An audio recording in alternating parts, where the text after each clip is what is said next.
Olá, você que me assiste. Deus abençoe o teu dia no nome de Jesus. Estamos aqui diante da palavra do Senhor e queremos que Deus fale conosco, não é? Então vamos orar juntos. Deus Santo, no nome de Jesus, obrigado por esse momento. Essa pessoa que assiste esse vídeo, eu peço ao Senhor, Deus, como ministro do Senhor, que a toque agora, no nome de Jesus, e faça entender o que o Senhor quer falar conosco. E havendo necessidades, mais uma vez eu te peço, Senhor, toque nela. Cure se for enfermidade, e se for qualquer outra necessidade, solucione no nome de Jesus. Assim oramos.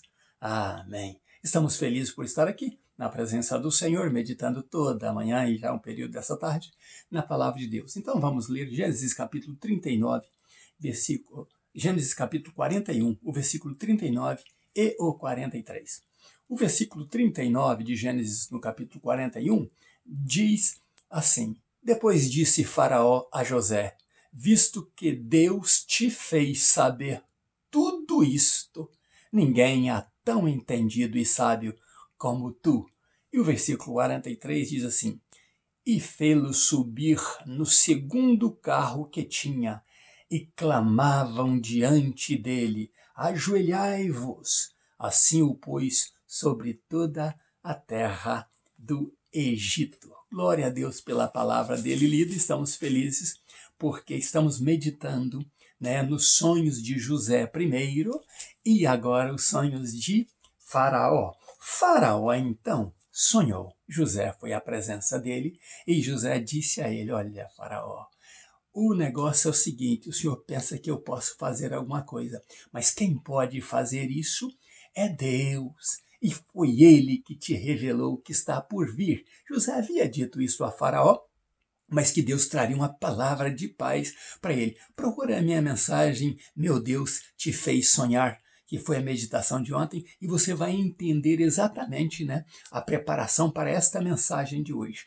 O título da mensagem de hoje é Quando o Sol e a Lua se curvam. Interessante isso, Talvez você nunca ouviu uma mensagem desta.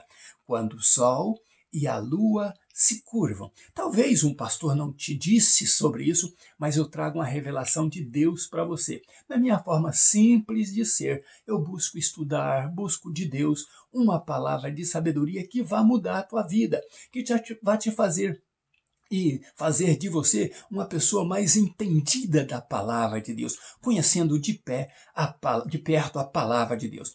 Então, se você for lá, você vai ver a mensagem que ajuda muito na mensagem de hoje. Faraó estava dizendo exatamente isto o que lemos. Olha, José, eu sou o Faraó, eu estou sentado aqui nesse trono, eu sou uma divindade para este povo. Era isto que era considerado o Faraó para aquele povo. Era um juiz, era um governador, era um rei, mas também era uma divindade. Eles tinham Faraó como se fosse o Deus dele. Lembra lá mais tarde, quando o povo de Deus pede um rei e Deus fica enciumado, dizendo: porventura eu não tenho reinado sobre este povo, eu não tenho governado a vida deles, eu não tenho abençoado a vida dessas pessoas, porque pedem um rei humano, sendo que eu sou o Deus Todo-Poderoso, o rei deles.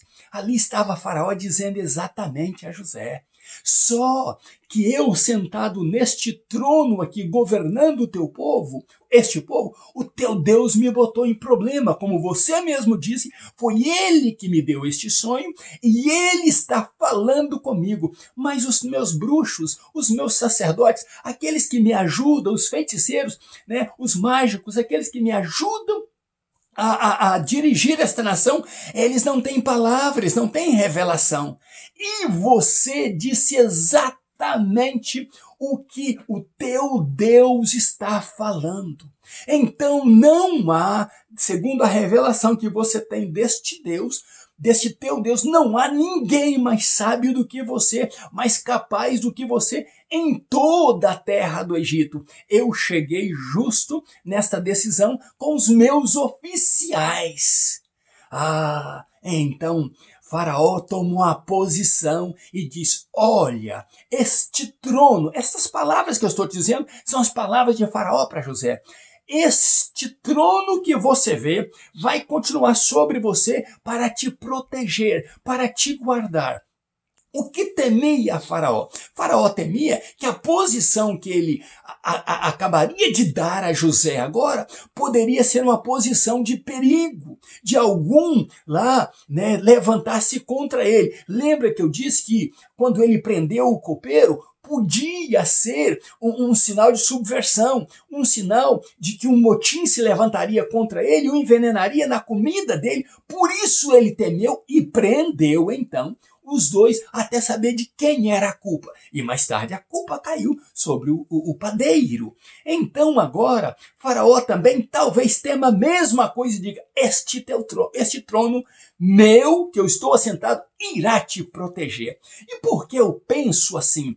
Porque imediatamente ele diz assim, olha, eu estou colocando debaixo da tua autoridade toda a terra do Egito. E ele diz nas suas palavras, ninguém moverá sem você dar a ordem. Ninguém fará nada, levantará os pés do chão, ou levantará as mãos aos céus, ou agirá sem a tua ordem, sem a tua palavra. Então, Faraó estava dizendo a ele, eu te dou total autoridade. E a Bíblia diz que então ele dizendo, toda a terra está diante de você, você governe esta terra. A Bíblia diz que ele também tira o anel do seu dedo. Não é um anel, é o anel de rei, o anel que ele mostrava para as pessoas a sua autoridade e coloca no dedo de José. Ele veste José também com roupas de linho fino, roupas de rei, e manda calçar, ele manda vestir e manda calçar sandálias, né, de rei nos pés de José. José era exatamente agora o egípcio, né, na linguagem de Faraó, que comandaria este povo. Mas tem um segredo nisso que está no título da nossa mensagem. Quando o sol e a lua se curvam. Meus irmãos, ele manda então preparar o segundo carro. Não era o carro do rei. O carro do rei ficaria lá. Mas é um segundo carro que simbolizava a autoridade dada pelo rei. E manda colocar José nele. E sai uma ordem para todos. Ajoelhai-vos diante de José.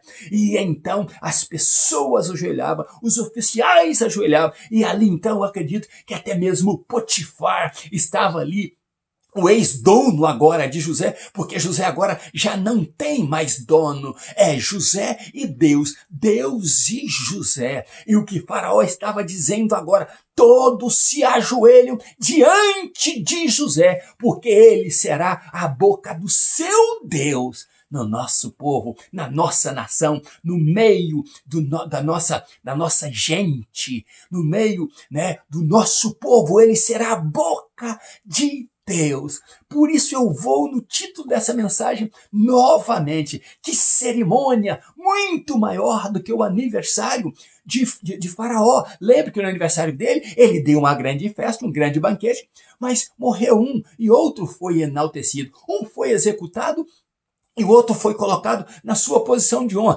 Mas agora não. Agora é a maior honraria que a terra pode conhecer. É um escravo se tornando rei. É um escravo sendo levantado para governar. É um ex-escravo que tinha a graça de Deus na vida dele, que entendeu por que Deus estava trabalhando na vida dele e não questionou, é que estava sendo colocado agora como o maioral do Egito. Quer que eu volte ao título desta mensagem? Quando o sol e a lua se curvam. José estava terminando, estava na parte final de amarrar o seu feixe. O que é que esse feixe que José sonhou, que estava grande, que estava poderoso e que o feixe dos irmãos iriam se curvar a ele, simboliza? Simboliza as atitudes de José, tanto na casa do pai quanto na casa de Potifar, quanto na carceragem, e agora começa no reinado ali, na governabilidade, na governância do Egito. A palavra não saiu do Egito. Ali estava o ex-escravo, agora tirado da prisão para exercer uma função sublime no Egito. Mas por que quando o sol e a lua se curvam? Eu quero lembrar a você, eu disse que o Egito era politeísta, o rei era politeísta. Eles acreditavam em outros deuses. E eu quero levar você a entender, isso é revelação de Deus para você. Talvez nunca ninguém tenha te falado isso, mas eu quero trazer este conhecimento a você. O Deus mais forte do Egito, crido pelo rei, apesar do rei se sentir uma divindade, o povo sentir que o rei era uma divindade governada por este Deus do Egito. Esse Deus se chamava Ra. Você lembra que tinha um programa no Brasil de comédia que o cara dizia Ra? Tem também um bruxo no Brasil chamado Paulo Coelho. Parece que ele cumprimentava ou ainda cumprimenta o povo com Ra. O que este bruxo Paulo Coelho e este povo estava dizendo, este comediante que brincava assim estava dizendo, é que o Deus Sol te abençoe, que o Deus do Egito te abençoe, que o Deus do Egito te guarda. Então, este Ra era um falcão, uma figura de um falcão que representava o Deus Sol. E o Deus Sol para os egípcios era o Deus criador, o Deus que dominava a vida e a morte. Ele era o todo-poderoso, o criador do universo. Para os egípcios era este o Deus Sol, que era o Deus deles, o mais soberano e o mais poderoso. E qual era então o Deus da lua, que simbolizava a lua? Era um jovem com a sua cintura, com um cadeado fechado nela. A representatividade do sol era um falcão e da lua era este jovem com uma corrente com um cadeado na cintura. Ele simbolizava este Deus lua. E quem era o Deus da lua? O Deus da lua era o Deus da fertilidade. Era o Deus que fazia as plantas fluir, que fazia as mulheres gerarem, que fazia os animais multiplicarem as suas crias. E também o Deus da lua simbolizava domínio sobre os demônios. Por isso que Faraó tinha seus bruxos, seus mágicos ali, para dizer que o mundo espiritual também estava dominado, né? Que os demônios estavam dominados, que os espíritos ruins eram expulsos por eles, porque estavam dominados. Por isso vem esse sistema de hipnotizar a pessoa, de hipnotismo. Tudo isso é do diabo, mas ali no Egito estava envolto de tudo isso. Mas levanta-se, é conhecido ali o Deus de José, o Deus que trouxe um sonho, que fez Faraó sonhar e que trouxe a revelação. Então chegou o Deus dos hebreus e dominou a situação. E aí vem parte do segundo sonho de José, onde o sol e a lua se curvam, o Deus falcão, o Deus Ra, e o Deus Khonshu, que é o Deus lua, eles se curvam agora ao Deus de Israel. E Faraó diz: a ordem agora para o egípcio viver, cumprir, mover, vem da boca de José, que será a boca do Deus de Israel em todo o Egito. Louvado seja Deus, porque Deus revela a sua palavra, porque Deus é maravilhoso, porque Deus é tremendo e Ele quer falar com você que Ele está no domínio de toda e qualquer situação. Foi o próprio Deus que colocou os dois deuses quando José sonhou que o sol e a lua se curvavam sobre ele. Jacó teve dúvida, dizendo, seria eu e a tua mãe e os teus irmãos, que são as 11 estrelas, que se curvaria diante de você? Sim, as estrelas são os irmãos, mas o sol e a lua não se trata de Jacó.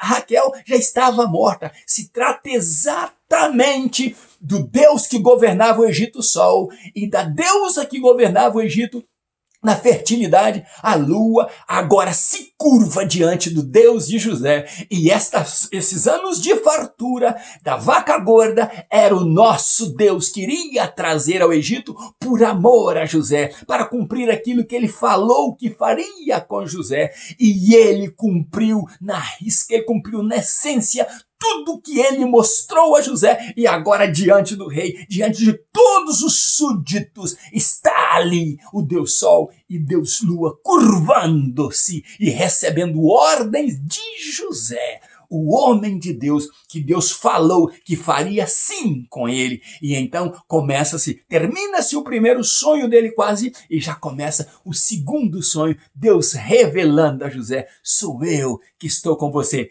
Para te adiantar, quando você perceber que Jacó desce ao Egito e desce sem Raquel, para provar que ele não é o sol e nem Raquel seria a lua, ele desce ao Egito, mas ele não se curva a José. Muito pelo contrário, é José que se joga no pescoço do pai, o beija e chora com ele, né? Então, entenda isso aí. A palavra de Deus tem seus mistérios, tem seus segredos, tem as suas realizações, tem coisas profundas que às vezes nós, os pastores, não passamos pelas ovelhas porque nós não buscamos. Eu estou estudando isso desde as 9 da manhã para chegar diante de você agora, quase 4 da tarde, e dizer para você, Deus, o nosso Deus, é o Deus revelador da sua palavra. Deus abençoe você. Siga comigo nos meus estudos, vá nos outros vídeos e aprendamos juntos da palavra de Deus. Deus quer você inteirado. Deus quer você como o homem mais sábio desta geração em que você vive. Que Deus abençoe você, família e família, no nome de Jesus. Ainda nos meus pijamas, já na parte da tarde, mas ainda buscando a Deus. Um grande abraço meu, Pastor Riva Martins. Deus abençoe você e família, em nome de Jesus. E até amanhã, se Deus quiser.